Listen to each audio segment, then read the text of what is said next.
أنا كنقول للإخوان مادام الحكومة استجبت الشيء الكثير، ماشي كلش، الشيء الكثير، وخاصة الالتفاتات 1500 درهم. بعد هذاك رجل التعليم يسب باش يدير بها المازوط ينتقل المدرسة، أو يزيد بها الموظف، أو يزيد بها مثلا هاد الإكراهات اللي كاينة على رجل التعليم.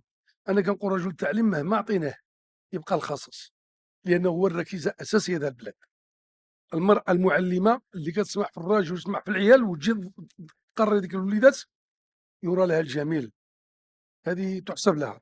ولكن اللي ماشي مزيان واللي قبح هو حنا يكون فينا شي خلل داخل، وهذا الخلل اللي كاين ما خصوش يغفل عليه الانسان.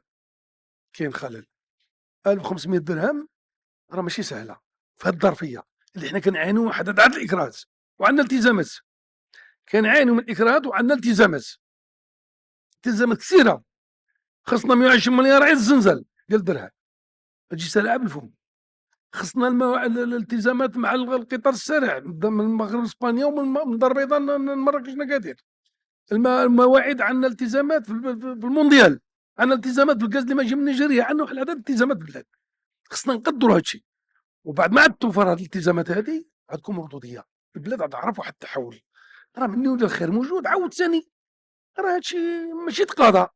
دابا له 500 درهم عاود مره اخرى عاود واحد البركه اخرى حنا انا بالنسبه لي مهما عطينا رجل التعليم يبقى خصو، لانه كيأدي واحد الخدمه جليله وعاد كيعاني. كاين ناس اللي كيلعبوا في هذا الشيء. وكنقول للاخوان انتم اللي عملتوا النقابات اللي هي في الدستور، الدستور ما عندناش فيه تنسيقيه، الدستور عندنا فيه النقابات. اذا المعامله ديال الحكومه مع النقابات هي معامله دستوريه قانونيه محضه.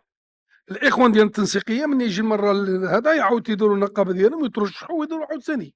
ولكن مش نبقاو كل نهار يخرج لك واحد انا عندي تنسيقيه. دابا ديك النهار كتوصل 10 ولات 15 ولا 23، دابا ربما 36 تنسيقيه. ماشي هكا. انا بالنسبه لي هذا موقف ديالي. انا عارف بعض الاخوان ما يعجبهمش الحال وغيخطوا فينا، ولكن حنا كنتقبلوا هذا الشيء، لان كل واحد كيفاش يتلقى شي حاجه. انا بالنسبه لي هذا الشيء اللي حنا غاديين فيه دابا الان راه ايجابي. ولولا هذا فتح الحوار ديال هذه الحكومه والانصات ما كناش نوصلوا لهذه النتيجه. هذا راه نقاش صحي بحد ذاته ماشي قبيح. او عطاها له 500 درهم كون بقينا شادين الباب وساكسين، كان يبقى رجل التعليم هكاك وحنا غاديين هكاك وشي باس ما كاين. اليوم لا، اليوم فتحوا الباب وقعد الغليان وقعد التوترات، ولكن الحكومه استجبت من هذه البركه. عاود ثاني مستقبل كما قلنا، ونطلب الله سبحانه وتعالى يرحم بلادنا بالامطار بالشتاء باش تزيد تحرك الحركه الاقتصاديه ديال البلاد. حتى الانسان يطلبك الخير موجود، تكون الحكومه عندها استعداد. دابا حنا كنعانيو من تحليه المياه، 42 محطه اللي خصها تحل الماء ديالها باش نغلبوا على المجال الفلاحي.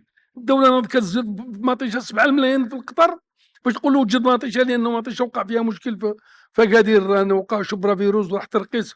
وقع دابا راه باش تعرف الثمن غتولي بحال اكثر اغلى من التفاح. اذا الدوله عملت واحد السباقيه للفلاح باش يوجد هذه تحفيزات باش يوفر من ديك الفلاح، من ديك المعلم ومن ديك التاجر ومن ديك اللي هو كيعاني من الفقر وكذا باش يسميه باش يتقدى حاجه على ارض الواقع. انا اليوم راه عندنا اكراهات وخصنا نامنوا بها كاملين. في هذه اللحظه كتجي الحكومه كتقول لك لازم 1500 درهم. الله يجزيهم بخير، خصهم يستجبوا ويمشيو يقروا العيال. انا كنشدم وكنعرف واحد العدد ديال الناس اللي باغيين يقروا العيال، اللي يقول لك حنا الكرامه ديالنا. وانا ما كنظنش على ان شي كرامه في حال هذه. رئيس الحكومه سمع ونزل واستجب، وبدون ما خسر حتى من اللي بدا ما بقاش شي كلمه العيب. كان هناك بعض المسائل بحال بعض الاخوان، ولكن السيد رئيس الحكومه لحد الان باقي ماشي هو هذاك، وما الامور غادا على حسن ما يرام، وكاين الانصات كاين وباقي يقول لك دابا الحوار مفتوح مع النقابات، والنقابات باقي عندها مطالب. ولكن هي فهمت هذه الاكراهات، خص الاخوان يستجبوا. الله يجزيهم بخير وشكرا.